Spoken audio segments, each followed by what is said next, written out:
Hey guys, today we're going to talk about the nominations for the Academy Awards and the potential winners alphabetically, because I think that's the best way. We have the nominees right here around me somewhere, but I'm going to list them in order of the one that I like the most in number 1 and the like that I like the least in number 5. Then we're going to have a bonus, which I think is the person that should have been nominated instead of one of these guys, possibly number 5. I think this is the order. I loved Anthony Hopkins in The Father. He was just amazing. I think it's his best performance yet, to be honest, even better than Silence of the Lambs. I do understand the need to honor the Chadwick Boseman with an Oscar, but I don't really know if it was my favorite performance of his. Maybe The Five Bloods was a little bit better for me. Riz Ahmed was so absolutely awesome in Sound of Metal, and Steve Yeun was just fine for me in Minari, and Gary Oldman could have been anyone else in Mank. So I would replace him with the Roy Lindo, who was just astonishing in such a beautiful and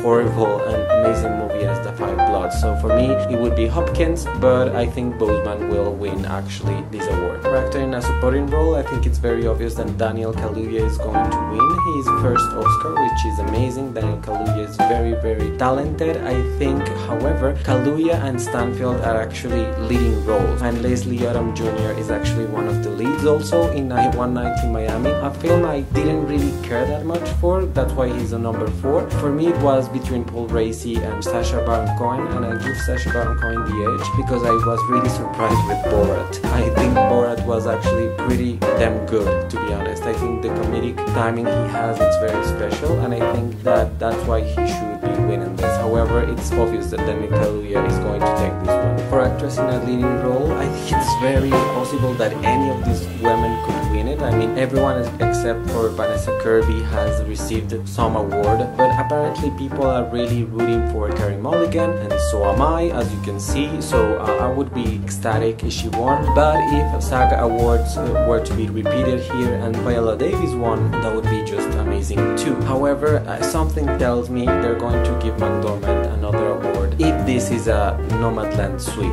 I hope it doesn't happen, because McDormand already has to making someone win more than 2 or 3 times. I think it's a little bit ridiculous. Meryl Streep doesn't need any more awards. I don't think McDormand needs any more awards either, and I think spread the love a little bit more and just give it to Mulligan because she's the best. For Best Actress in a Supporting Role, I think the last few awards have really paved the way for Yoo Young-hun, I don't really know how to pronounce that name, to win the award, because she won in the BAFTA, she won in the SAG Awards. I think it's clear that people are really loving her performance. Asian actors don't really have a great background in the Academy Awards, so I think they are compensating now, basically saying, okay, we are bringing you into this club. I think it's great because the voting body of the Academy Awards has been changing, and they really reflect a little bit more of what Hollywood is right now, and that's great. So I think she should win, and I think she will win. I really loved Olivia Colman more than most people, because most people are like, oh, whatever, she's playing the daughter, but I think she really nailed it. For Best Animated Feature, it's obvious that Soul is going to win this, but I really like Onward the better. For Best Cinematography, every single award has said Nomadland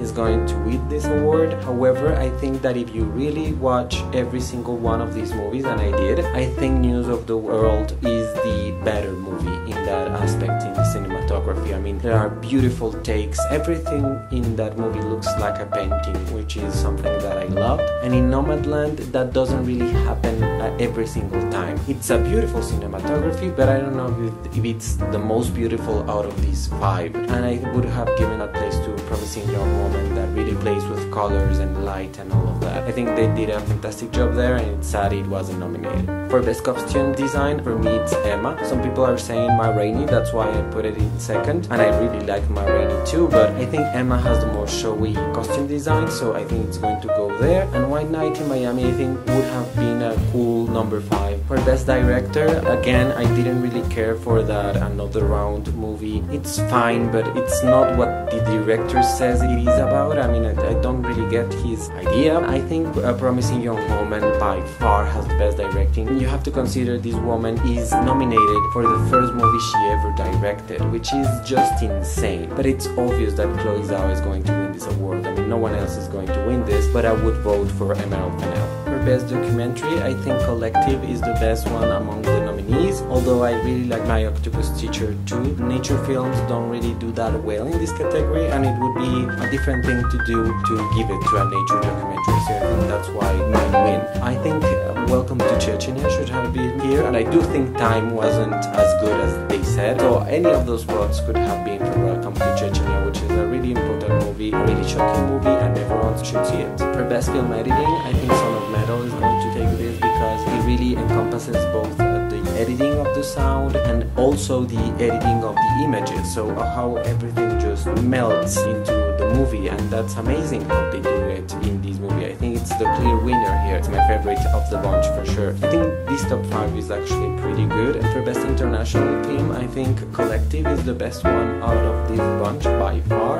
I think Romania should take it, but I think Denmark is going to win this award because Thomas Vinterberg and all his movies have really done well with critics in the United States, so it would be the perfect time to honor him for this, and there's many reasons why I think they would give him to him. But I mean, the other movies sound very interesting. Didn't have the opportunity to watch them all, and I think Collective was far more interesting than Denmark's. For Best Makeup and Hair, I think 4 and 5, I don't see it. I don't really see it at all, but any of the first 3 I think could win it. I personally think it's going to be Ma Rainey winning this. However, my favorite ones was Pinocchio because it's all about the makeup and the hair. I mean, it's insane how this movie is made to showcase these advancements in makeup. So I think it should win, but I think Ma Rainey will probably take it. For Best Score, I think the best one is Soul, and I think it's going to win. I mean, it has won everything. And maybe Tenet should have been here because Ludwig Göransson, who did the score for Black Panther and has done the score for The Mandalorian, is a really talented person, and one of the best things of Tenet was actually the score. For Best Song, I think One Night in Miami might win it because Leslie Odom Jr. is nominated twice, but to be honest, anyone could take it. I mean, Eurovision was very popular with many people. The Life Ahead is a foreign film, so that gives it a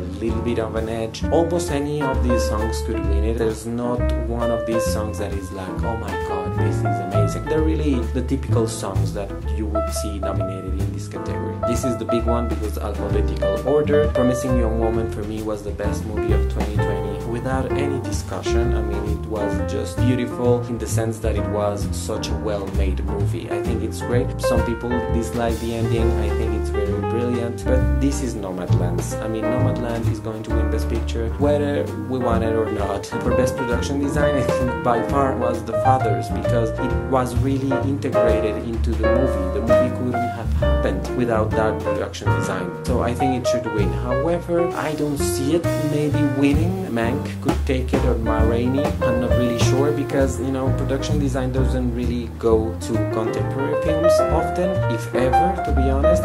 Period films really dominate here, so I hope The Father wins, but I'm not really certain it will. For Best Sound, I have to remind you that there used to be 2 categories for sound mixing and sound editing, but they were melded into only one category. So this category encompasses everything that has to do with sound, and taking that into consideration, I think Sound of Metal should win, and it's my favorite one of the bunch, to be honest, in that context. Maybe any of these movies could take it, except for maybe News of the World and Mank, but I think Sound of Metal just has the little edge, and the sound on the title. For Best Visual Effects, I personally think this top 5 is garbage. That has a simple explanation, and it's because in 2020 we didn't really have blockbusters. There's nothing from Marvel, almost nothing from DC, Universal too, and Paramount. I mean, they really jumped over to 2021, even 2022, so we didn't really get anything big. My favorite one of these bunch is The Midnight Sky. I think they really did a nice job with that movie, but I think Tenet is going to win this because it's really big on people's minds, and some people really love Tenet, so I see it winning here. For Best Screenplay Adapted, I think The Father was the best one by far.